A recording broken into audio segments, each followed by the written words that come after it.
James from Vincent Music. I'm going to be taking you through Sonatina in C by Clementi, Opus 36 number 1. I'm going to take you through the Vivace movement. This is the third movement of this one. I'll start by playing and then we can break it down.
So, this is in C major.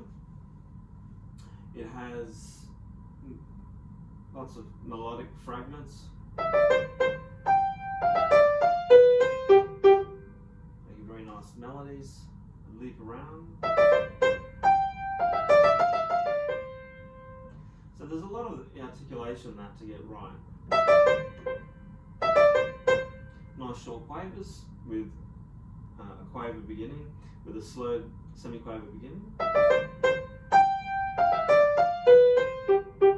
So you can give your pinky just a little push on that high G. Down and forward.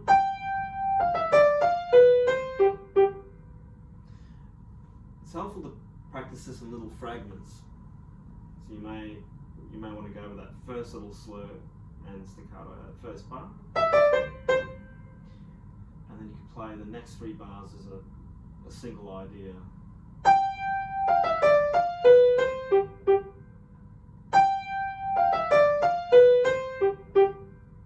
Starting with that accent, crescendoing up in the middle, decrescendoing down. So you give that nice dynamic shape.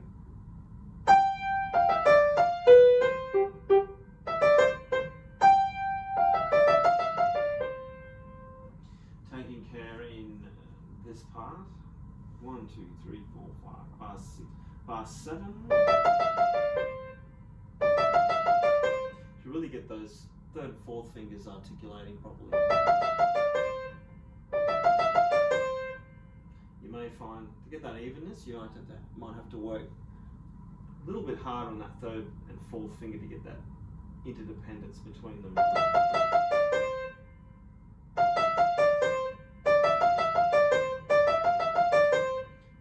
Slightly higher action. This has a very clean glass-like feel, not unlike Mozart. Just want it to be clear and bright. Nice pointy direct tone, finger action. Going on. So that just repeats. So once you've done the first 8 bars, the next 8 bars are the same. In that right hand. The left hand, you've just got rotating broken chords here.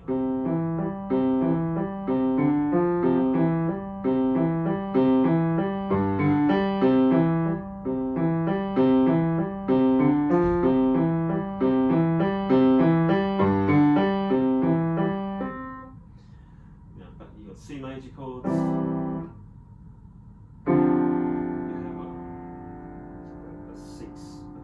4/3 chord. You can think of it as a D minor 7 chord in that inversion with C on the bass. And then you have that open handed, that open stretch G major chord, which just just has the 1, the 5, and the 1 of that chord. To break it up and give it that that C major feel there. Now you can take care on the 4th finger if you're playing it in this particular edition. The 4th's on the bottom, so you just want to give that an extra stress. Close to like an accent feel.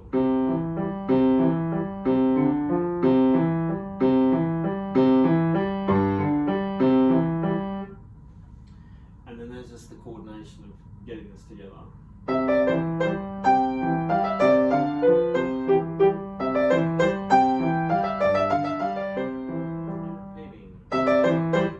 You could play louder, start the first one soft. To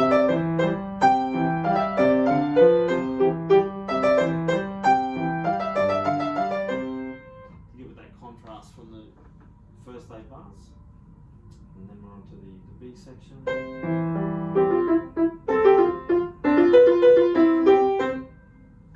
So this idea they took from the beginning is now being sort of reinvented here. Played with a bit, except so now you're starting on a G instead of an E, and then on an A instead of an E. Little sequence. On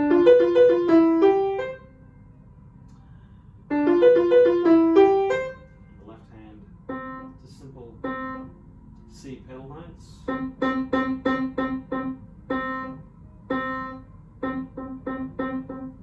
Ideally, you can play with just the 2nd finger on those quaver Cs, but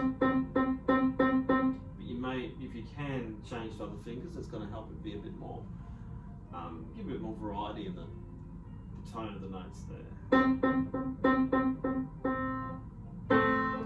then as we get down to, well, we'll get there in a second, crescendoing a little bit.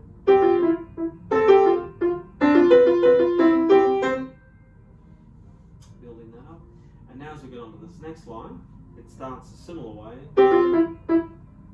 Little set up for a different direction here. And a tricky little fingering there. 5, 4, 3, 5. So making sure you're hopping off that staccato to get your finger to move to that pinky quicker. Suddenly, that appears to the F sharp, and you're in the dominant of the key into G major there. And here we go with a new idea. Nice and scalic. All those years of playing scales finally paid off. Give it interesting shapes. Dynamics up and down, keeping it, again, very clean, clear, glass-like sound. Direct finger bone to the key action. Now underneath it, this left hand should just bubble along. Nice and separate. Not too loud.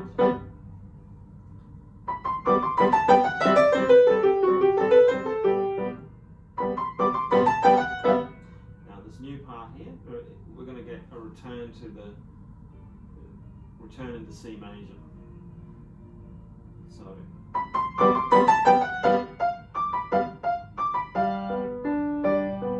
slightly slowing down to bring you back in.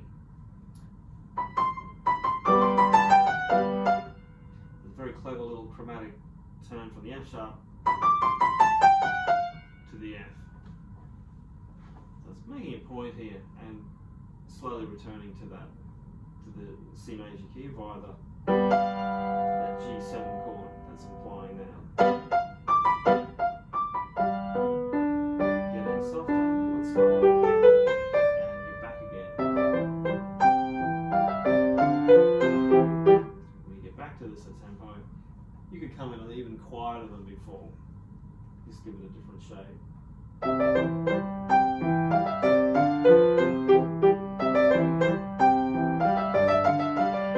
And loud.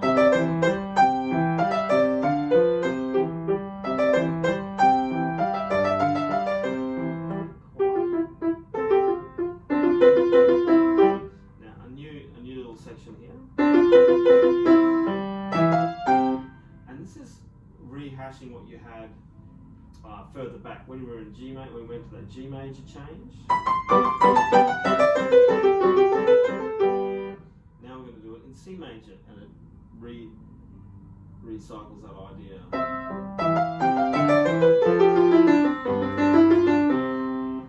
Like a little reinvention. So we're starting on 2 there.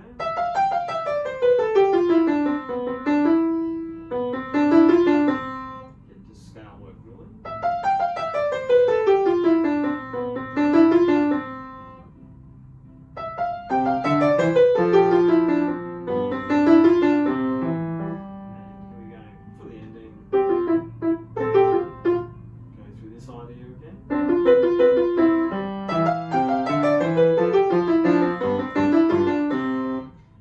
Reinforcing those primary chords, that 1, 4, 5 harmony towards the end, over the top of that scale figure, because you can hear in the bass going 4, 5, 1, or F, G, C, F, G, C. And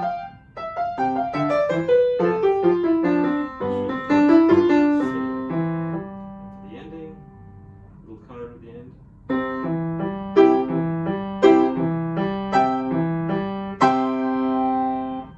Strong finish. So yeah, in all, you want to keep nice, clear, glass-like playing, more direct fingertip action on the keys, higher fingers when necessary, that nice, clean, even sound.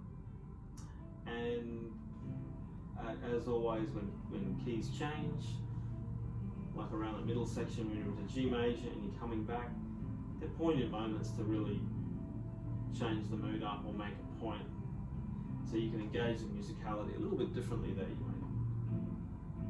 You know, dynamics, use of rubato, to keep it interesting and musical.